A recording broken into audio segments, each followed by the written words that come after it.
Hello students, I Soham Chaudhary, Lecture Civil Department, Praveen Patel College of Diploma Engineering and Technology. We'll continue with fixed beam part 1, that is problems based on first principle. So in the next problem, I have a fixed beam of span 6 meters which carries a point load of 90 kilonewton at its center. Calculate the fixed end moments by using first principle. Find the net bending moment at the center and draw SF and BM diagrams. अभी आपको एक beam दे दिया है which is fixed beam जिसका span 6 metres है, उसके centre पे 90 kilo newton का एक पॉइंट लोड एक्ट कर रहा है. हमको कैलकुलेट करने बोला है fixed end moments by using first principle, also net bending moment, और हमको बोला गया है कि शियर फोर्स डायग्राम और बेंडिंग मोमेंट डायग्राम ड्रॉ करो. सो सबसे पहला स्टेप यू शुड नो कि आपको मूवमेंट डायग्राम पता होना चाहिए कि अगर ये कंडीशन सिंपली सपोर्टेड बीम में है. तो अगर मेरे पास सिंपली सपोर्टेड बीम है 6 मीटर्स का और जिस पे पॉइंट लोड एक्ट कर रहा है सेंटर पे 90 किलो न्यूटन का, तो मेरा जो बेंडिंग मोमेंट डायग्राम बनेगा वो कैसे बनेगा. तो ये केस में आपको जो बेंडिंग मोमेंट डायग्राम बनेगा वो ट्राइंगल बनेगा. और ट्राइंगल बननेगा कैसे कि ए पे जीरो मूवमेंट है, बी पे जीरो मूवमेंट है, और सेंटर पे आपको जो मूवमेंट मिलेगा वो आपको मिलेगा WL/4 से. तो that is free bending moment at c. तो free bending moment at c आ जाएगा WL/4. तो आपके पास W क्वेश्चन में दिया हुआ है, स्पैन अवेलेबल है, डिवाइड बाय 4 करोगे आपको 135 किलो न्यूटन मीटर का मूवमेंट मिल जाएगा. So this is your first point. Second, आपको रिएक्शंस पता होना चाहिए कि आपको रिएक्शंस कैसे कैलकुलेट करना है. तो अगर सिंपली सपोर्टेड बीम है जिस पे सेंटर पे पॉइंट लोड लग रहा है तो reaction will be W/2 on each support. That is RA पे भी W/2 होगा, RB पे भी W/2 होगा. तो आपके पास W90 है, डिवाइड बाई 2 क्या, तो RA is equal to RB is equal to 45 kilo newton का लोड आपका रिएक्शन रहेगा. Now you know the formula कि आपका A is equal to A' होना चाहिए.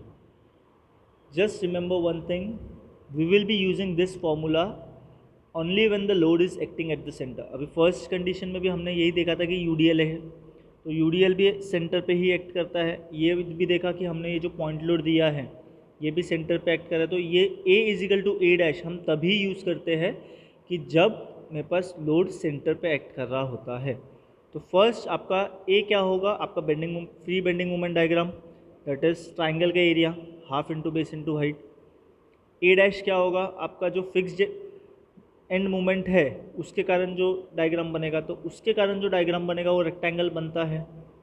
तो नाउ अगेन उसका क्या फॉर्मूला हो जाएगा, MA इंटू जो डिस्टेंस होगा वो माइनस MA इंटू डिस्टेंस, क्योंकि MA पे आपका जो मूवमेंट एक्ट करने वाला एंटी क्लॉकवाइज है. तो 1/2 इंटू 6 इंटू 135 आपका half into base into height आ गया, is equal to minus MA into 6.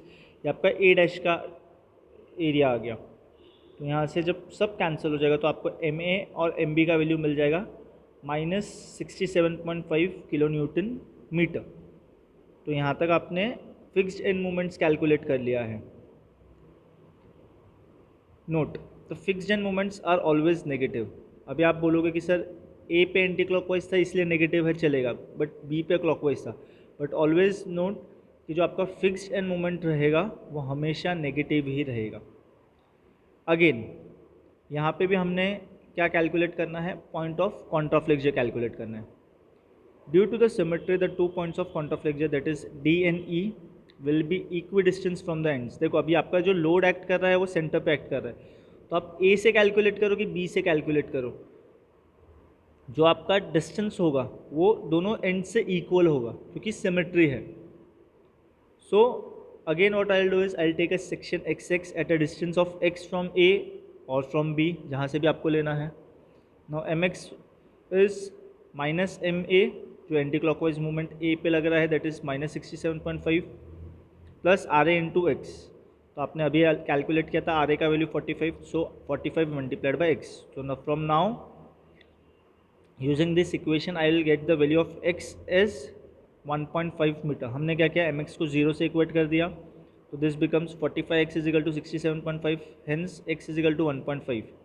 तो जो डिस्टेंस होगा पॉइंट्स का वहाँ वो दोनों एंड से 1.5 मीटर्स होगा. Now you need to calculate shear force.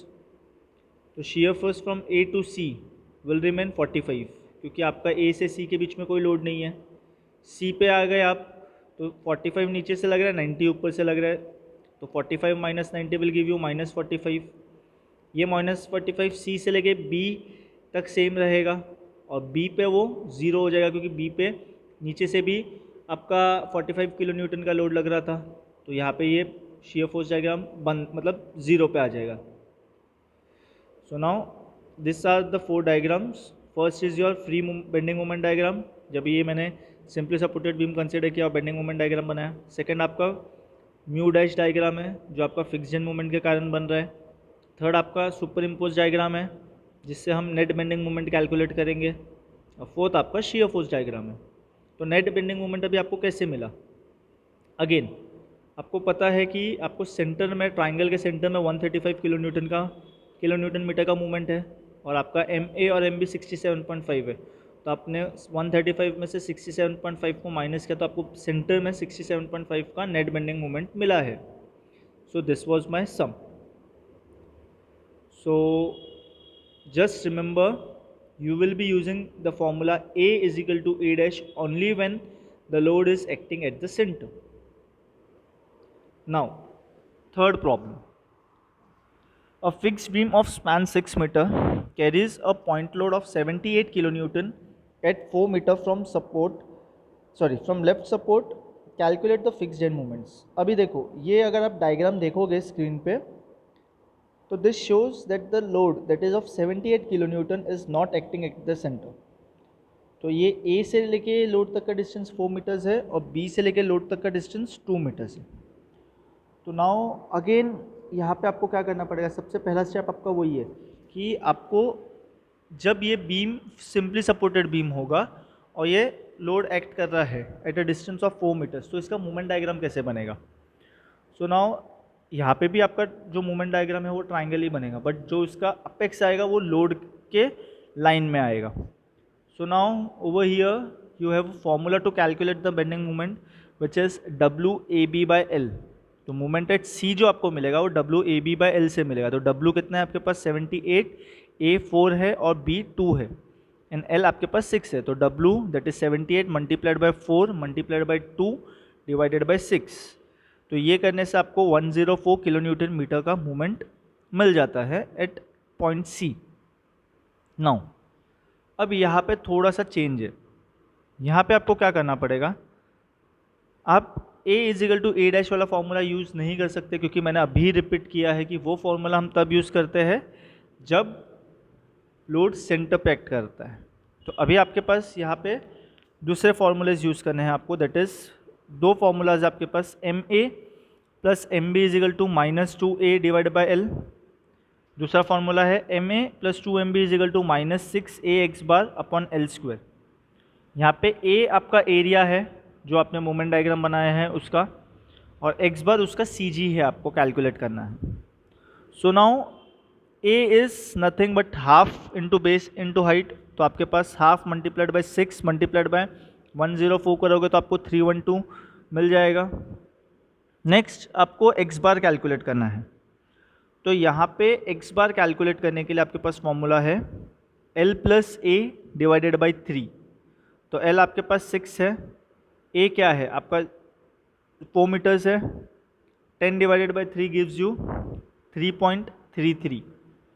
तो यहाँ पे आपके पास जो X बार का वैल्यू आ गया वो 3.33 मीटर्स है। तो अभी आप क्या करोगे? यहाँ पे ये इक्वेशन में उसको सब्स्टिट्यूट कर दोगे और ये इक्वेशन को आप साइमल्टेनियसली सॉल्व करोगे। सो आफ्टर सॉल्विंग साइमल्टेनियसली आपके पास एक वैल्यू आ जाएगा that is for MB।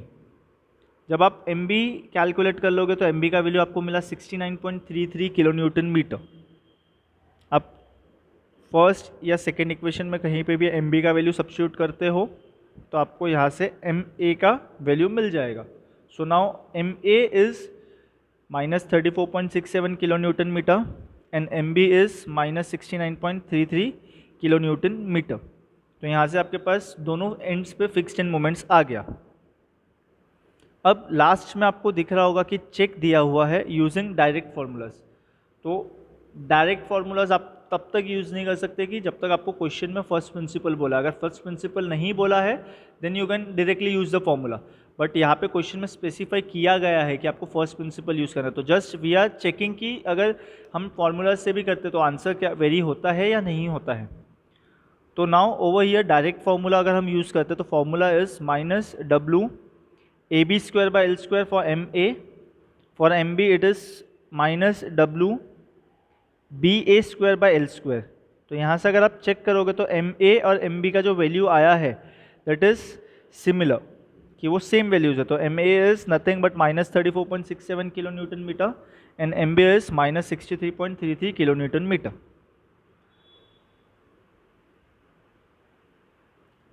So this were some of the problems for first principle method. If you have any doubt, you can write me at prpsohamcea@gmail.com. Thank you.